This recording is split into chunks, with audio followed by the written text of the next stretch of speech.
Most people have never done this ever, never thought Yeah. in terms of how many meals, what's the composition of a meal. And if you've listened to any of our previous stuff, this could easily lead to orthorexia and being obsessive compulsive about it. Yeah. So we're not suggesting going to that degree, because that's the other end of the spectrum. So having no concept of your diet, no control, and don't care, and not paying attention, versus over controlling it to the point where you're obsessed about it and creating stress, and you might even be in a worse position. Bringing you a reasoned approach to health and fitness. This is the Phi Life Podcast. Welcome to the Phi Life Podcast. I'm John Barbin. With me is Brad Pedalon. And today we're just going to answer the question, how to fix a broken diet. But to start with, we need to define what a broken diet even is. And I guess that would work its way backwards from a goal. Like people don't even, we're assuming in this particular question, if the diet is broken, that has to be defined by you want it to do something and it's not doing. Yeah, I was also thinking maybe missing structure, right? Like a broken diet is like, I don't even eat really breakfast, lunch, dinner. I kind of graze all over I skip dinner and I eat a ton at night. Like there's just no rhyme or reason for anything. Yeah. So going from paying no attention to how you eat and how it affects your body to, oh, maybe there's something I need to do about this in order to get some kind of result. Otherwise, who cares, right? You just, diet doesn't matter. It's just how you eat. And that's that. So I guess to start with, what's the goal? Do you want it to change your body composition? Right. Do you want to lose some fat, gain some muscle, or at least have your diet hopefully aid you in that or not hold you back from that, right? Yeah. So if we're going to say it's broken, it's not helping with that. Maybe I think you would imagine a broken diet also causes you to probably not feel great, maybe be tired. Yeah, a lot of like lethargy going on. Lack of energy. Maybe it affects your sleep. Maybe there's a bunch of reasons. This is just a question that popped up. And so that's why we're trying to answer it this way. But I think it'll relate to a lot of people thinking in general, my diet's not doing what I would hope it would, or I have this concept that my diet could do something, but I'm pretty sure it's not doing that. So what do I do? I would go, we're going completely anti eat, stop, eat here. And I would go back to like just planning out your 3 meals a day to start, right? Like a legit eat breakfast, because you're not intermittent fasting right now. You're fixing a broken diet. Once you've got the diet in place is when you do all this crazy stuff and experiment, but you need to have that base. So I would start out with, okay, I'm going to eat breakfast, lunch, and dinner, 7 days a week. What's that going to look like? Like, what am I going to eat? What do I need to eat? And this is like, I'm going to eat breakfast, lunch, dinner, and I'm going to try to not snack in between unless those snacks are planned. Like everything, to fix a broken diet, you need to start with that sort of everything is going to be planned at first.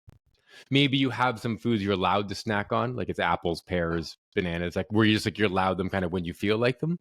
But in general, my thing would be, okay, for the average person, John and I recommend roughly 100 grams of protein. So let's go with, for breakfast, lunch, and dinner, you're probably going to do 25 grams of protein at breakfast, 25 at lunch, 50-ish at dinner. And then you're going to base some carbohydrates and some fats around that. You're going to snack a little bit on predetermined snack foods. And you're going to try to stick with that on a consistent basis for a couple of weeks. And that would be step 1, I think. Right. And that's pretty controlled. I think most people listening or watching are thinking, I don't want to do that. That sounds like really, really controlled, really restrictive, almost obsessive. But to Brad's point, just to start, what does it even feel like to have some concept of a plan? Most people who've never dieted for a show or dieted for any specific purpose, in most cases, weight loss, or maybe even for some sort of athletic event. If you've never done any of this sort of dieting, most people have never done this ever. Never thought in terms of how many meals, what's the composition of a meal. And if you've listened to any of our previous stuff, this could easily lead to orthorexia and being obsessive compulsive about it. So we're not suggesting going to that degree, because that's the other end of the spectrum. So having no concept of your diet, no control, and don't care, and not paying attention, versus over controlling it to the point where you're obsessed about it and creating stress, and you might even be in a worse position. So at least, what does it feel like to take some control? Yeah. And we're looking for even just on the timing. Yes. Yeah. What's your rhythm? It's your rhythm. So for instance, in doing this kind of experiment myself, right, with two teens in the house, the old concept of a big dinner, that doesn't work for me, right? Like half the time I'm feeding them and getting them out to an event or something. Mhm. So I do eat breakfast, right? Because there's eat stuff, eat, there's breakfast. I'm a lunch to mid afternoon snack guy. That might be the bigger meal. And then Yeah. I love having decent dinners, but I know that I have to be flexible at dinner, right? And Right. so a large chunk of my protein intake is a big meal between like noon and 3 type of thing. And that's my rhythm. But I had to find that out by trying to do a solid 3 square a day and realizing, oh, I suck at dinner. Like I cannot plan and be strategic about a dinner when dinner is at 4, 5, 6, 7, or 8, depending on schedules. It's quick. It's not quick. We got people over. We have no one. I've got one kid, two kids. Like it's just too sporadic. So for me, I learned that, okay, I can get away with breakfast and I can have a really good lunch because typically I got the house to myself. But dinner is just mayhem. It's like a Lord of the Flies meets Lord of the Rings, just explosion Yeah. of food. So Just yeah. chaos. And Yeah. that's a good point, that it has to fit your schedule. There is no Mhm. right out of the gates, there's no such thing as the right diet. No. And even this idea of fixing a broken diet or doing something to get your diet to do to do some of what you hope it can do. You got it. First of all, it has to fit your life. If you just force feeding at a time that you don't want to eat or can't eat, that's not going to work at all. No. So, but you got to start somewhere. And to Brad's point, 3 breakfast, lunch, and dinner with some kind of reasonable interval in between the 3 is Yeah. at least sort of the base start, and then you adjust until it fits to what your schedule is. So that's just the scheduling of it. The next Yeah. step is, what are you even going to bother eating? So part of a broken diet, or part of trying to get your diet under control, is like, well, do macros matter? Have you ever even counted how much protein you've ever eaten? Yep. To Brad's point, Yep. the very first thing we recommend is making sure you get your protein under control. And then after that, the carbs and fat, whatever, just fit them in around the protein. Yeah. But if there's one macronutrient to bother paying attention to, it's protein. And like Brad said, 100 grams a day works for most people. I suppose if you're really pushing for more muscle, you can bump that up to 150 or 150 plus for a guy, Yep. maybe Yep. 120, 130 for a girl. But other than that, that's the one macro to bother paying attention to. And if you've never paid attention to that, you may And find that's out, fixing your diet right there, right? well, that's a huge, Yeah. that goes a long way. Even if you can't sort out how many meals, just that alone, like working around that much protein, Yeah. can change how you just have to eat, because And I'm blown away at how many people, like that step 1 of, okay, I need you to get about 100 grams of protein and you can divide it between meals, Yeah. is the near impossible step for a lot of people. Like They it's just can't fit the amazing. protein in? Yeah. And I'm even aiming like, let's start at 70, 80, 90 grams. They're like, yeah, I can't do it. I'm like, okay, what did you hit today? And they're like, 22. I'm like, oh, okay. Yeah, Like yeah, we've got to work on it's this. protein malnourished at that point. Yeah. So part of this is with the breakfast, lunch, dinner is, remember how I said earlier, 25, 25, 50? Mhm. I want people to then rotate that around. And because you're going to find one where you're like, oh, okay, I can do 50 grams at breakfast easy because the foods I like. But I can't do 50 at dinner because of the foods I like for dinner, or how, like, if they're living a lifestyle like me and running around, it's hard to do. And you got to find the rhythm and the size of the meals and the types of foods, to your point, where you can get it in. So I don't care if it's 50, 25, 25. It doesn't matter that breakup. I don't even care if it's like 90, 10, 10 or something like that. Just how are you going to do it? How are you going to get into that 100? That will determine a large part of the rest of fixing your broken diet, right? Because whatever meal's that big one's going to be your big meal. Yeah. And then the next, so that's timing, starting with some timing until you arrive at what fits for your life, then protein.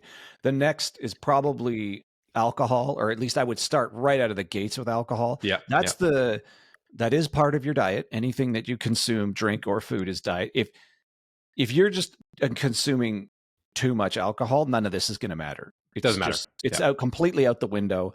This is and too much is probably, most people think what's reasonable I think is too much. Yeah. Now I don't drink any, so I'm not using myself in this example, but for how it affects your ability to sleep, your energy, your recovery from exercise, if you bother exercising, your ability to build muscle, and 100% your ability to burn fat. Yeah. If any of those things matter to you and you're having more than maybe I don't know, what would average out to a couple drinks a day. A couple drinks. I would say if your goal is fat loss, we're talking a couple drinks a week. And this is water, by the way. If you go, if you go past a couple drinks a week, you can just forget ever burning fat. To give you guys listeners an idea, a little bit of alcohol, we're talking like 3 drinks before bed, can just completely abolish that growth hormone spike you get when you sleep. That growth hormone spike that you get when you sleep is what releases fatty acids from your stores to be used as a fuel. And it's also what protects your muscle mass from being used as a fuel while you sleep. Not to mention it throws off all your brainwave patterns and you don't get restful sleep. No, so you don't get restful sleep and you're messing up. If you're not fasting, that sleeping period is your predominant fat burning state throughout a 24-hour period, and you've screwed it because you had a couple drinks. So but if you have a couple drinks before bed, you've just negated any potential for burning fat. So if you're the type who will have a couple drinks a day, your diet is forever broken and you can't fix it. There's nothing you can do to the macronutrients, to the amount of protein, to the carbs, to the fats, to the timing of your meals, if you're insisting on having a couple of drinks, 2-3 drinks a day, or maybe a couple of days you don't, but then a couple of days it's 5 or 6 drinks. It's all of it. That is just broken. So now that's fine if that's how you want it. That's if that's something you're not going to give up, that's fine. But just be aware, none of your diet everything infinitely harder. You're making everything infinitely harder, and you likely will never realize your diet and fitness goals because the alcohol's in the way. Yeah. So that's the trade-off. Break down the alcohol too there, because I want to harp on this a little bit. Yeah. If you're the type of person who's like, but I like to have a glass of wine with dinner, that's okay. But I want you to be very clear that's a glass of wine for dinner. And that's different. That's 7 drinks in a week, but that's very different from having 7 drinks on the weekend. I want you to think of it like it's okay to have a shot of tequila, right, once a day. But if you were to have 7 shots of tequila in an hour period, that's very different, right? So alcohol dosing and scheduling really matters. So the 1 glass of wine at dinner, you're still making it harder, but you might be able to get away with that. But if you're like, okay, instead of doing that, I'm going to have 3 glasses of wine on Thursday and 3 glasses on Sunday because I'm having people over, your Thursday and Sundays are complete write-offs for your ability to change the way your body looks. And not to mention, when you go past a certain number of drinks, probably pushing into the 3 drink number, you've compromised sleep that night. And not just that, you just don't feel better. We can measurably show there's a blunting of the growth hormone. There's a blunting of your ability to burn fat. Your REM and deep sleep will be compromised. Your actual ability to recover, which is during sleep, which is one of the main things that happens during sleep. All of that's compromised if you go into that 2 to 3 to 4 drink number. And not only compromised that night, there is data to show that's compromised the following night. Oh, that's why you see ride programs in the mornings, right? Because sometimes but if you hit it hard just for 2 days a week, you've compromised 3 to 4 days of sleep. So again, you're right behind the 8 ball again. So if you expect your diet to do anything other than just anything to do with health, fitness, changing your composition, but you're insistent on having drinks beyond like kind of a 1 a day sort of thing. Just don't expect your diet to do anything. And that's just the trade-off you're making. You prefer to have the alcohol and whatever it does versus what you would hope your diet could possibly do for your inhibition health and fitness. That alcohol causes. There's very few of us out there who have more than 3 drinks and keep their eating under control. Right? Like once you're at that 3 drink range, you're the person clearing off the nuts off the table, the chocolates off like everything. You're going through pantries. So your main 2 things for fixing a broken diet is, I guess, let's go through them. Is actually your priority is getting the alcohol under control. Then it's your protein. And then it's finding out your rhythm and sort of your breaking it down to breakfast, lunch, and dinner, and when do you like to eat and how. And then you kind of build it out from there. But those are your 3 big building blocks. We both have a friend who got basically contest ready just by stopping drinking for 12 weeks. So you can accomplish a ton. Just if all you did was cut alcohol down and increase protein, your diet is on its way to being unbroken.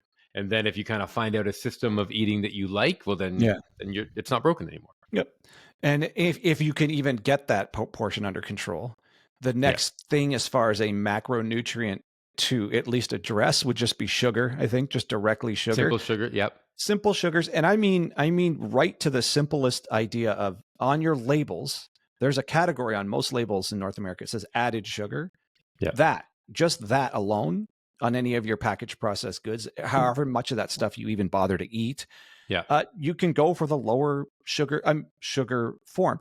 Peanut butter has sugar in it. You can get 0 sugar peanut butter. And still more or less get the peanut butter experience that's just not quite as sweet. And if you really need the sweetness, just throw in an artificial sweetener, a sprinkle, and you're kind of right back to what you'll get used to it too, right? Yeah, but you're right back to the sugar added flavor of peanut butter. But people don't even associate sugar with peanut butter, but there's some sugar in there, and you can get the one without the sugar. Just anything that you buy that has a label, just check to see, is there added sugar? See if there's a version without added sugar. So that's a super simple step to reduce some calories, but also the sugar itself can cause probably the effects you're not hoping for as far as body composition, the tiredness, the cravings. It's you kind of have a more of a swing of an up and down in energy. It'll lead to more cravings the more sugar you consume. It makes burning fat harder. It makes your body composition, trying to keep your body at a composition you prefer, which is usually leaner and trying to build muscle. Sugar, the more sugar, the harder all that gets. Yeah. So that's the other thing that would be easy to look at. And I'm not saying cut out carbs. I'm not saying never eat pasta again or bread, just the added sugar. Try to avoid that. Like, don't put sugar in drinks. Don't have drinks that have sugar in them. That alone can go a long way. And this is nothing to do with, and we're not even talking about the alcohol. This is just sugar. Yeah. So, but again, a lot of alcoholic drinks have sugar in them too. So it's sometimes that goes hand in hand. So that would be the only other thing to look at is, can you reduce the added sugar in your diet if possible? Yeah. And that usually comes from the snacks, right? Yeah. Like it's often that way. So yeah, I don't think in terms of fixing a broken diet, you need much more than those things there. I mean, we can get into the colorful plate and lots of fruit and vegetables, but really if you stick with these core principles, you're fixing a broken diet. And then you can go from there. But the diet is good. The diet is sound. Once you have those in place, then you can add or subtract and see how it makes you feel. Yeah. That's how I would fix a broken diet. Yeah. Right. So to review, get the alcohol under control. If you care, get a meal pattern that works for your lifestyle. Doesn't matter what other people's patterns are, just what works for you. Try to hit your minimum protein content, which we suggest for both men and women's 100. And if you're looking to build muscle, you can bump that up more. Yeah. And again, it doesn't matter when. You can front load it, back load it, however you want, spread it all out. And then my only other concept is try to reduce added sugar where possible. 4 things. We're good. If you could do those 4 things, your body would change dramatically. Your sleep patterns will change dramatically. Assuming you have none of those under control. Correct. Or none of them are working really to your advantage. If you can kind of push all 4 of those categories towards your advantage. So less alcohol, less sugar, probably more protein. Most people don't eat enough protein. No, really don't. And just accepting your meal pattern has to just fit your lifestyle. And don't shove it into anybody else's suggested meal pattern. That could go a long way to changing how you feel and probably how you look too. I think this is advice for like 17 to 91. Like it doesn't really, it's just good sound advice across the board. So, and then you can alter it based on your individual goals, but I would always stick with those as your kind of main pillars. Yeah, right. And disregard if it sounds like your pattern doesn't fit with, let's say you read somewhere, well, oh, you're supposed to always have a big breakfast, but you just can't fit a big breakfast. Who cares? Just don't have it. So it will be completely unique to your lifestyle. And I guess the final note is, it's sort of obvious when you arrive at one that really fits for you. Yes. But there may be friction. Be aware. This always happens. Be aware there may be friction with other people in your life. Mm-hmm. Like if you have an eating pattern that's like better for your actual body, but socially it causes like a compromise that has to be made between you and either your spouse or family members or so, that it's which one of the things you're going to compromise, your body or the social sort of stress where you have to, I find that I like to eat sometimes earlier than Dina. Mm-hmm. So sometimes I'm already done eating. She's like, "Are you done for the day?" I'm done. So we kind of don't do the dine together every night dinner thing. Right. Which is kind of a bummer. Like you kind of want to eat together, but at the same time, I don't want to wait that late. She works night shift. Yeah. So she's all over the map with what really fits for her body.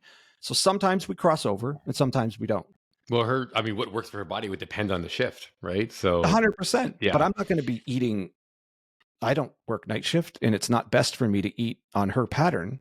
which was best for her. So we Right. cross over sometimes, and sometimes we don't. But that's just how we have to make that work. So that's just a real live example of everything that might work for me. I can't force her to do, and vice versa. So you may run into a bit of, how you call it, social pressure or a compromise you have to make with whoever you live with in that case. Kind of like you and your kids. You can't force them to eat on your pattern. They're teenagers are going to do what teenagers do. They're not there for my pattern half the time. Right, So, exactly. Yeah. Perfect. Anyways, so that's kind of our simplest steps to fixing what you might perceive as a broken diet. Yep. Good place All to right. be. All right. So for Brad Pilon, I'm John Barbin, and that's your Phi Life Podcast.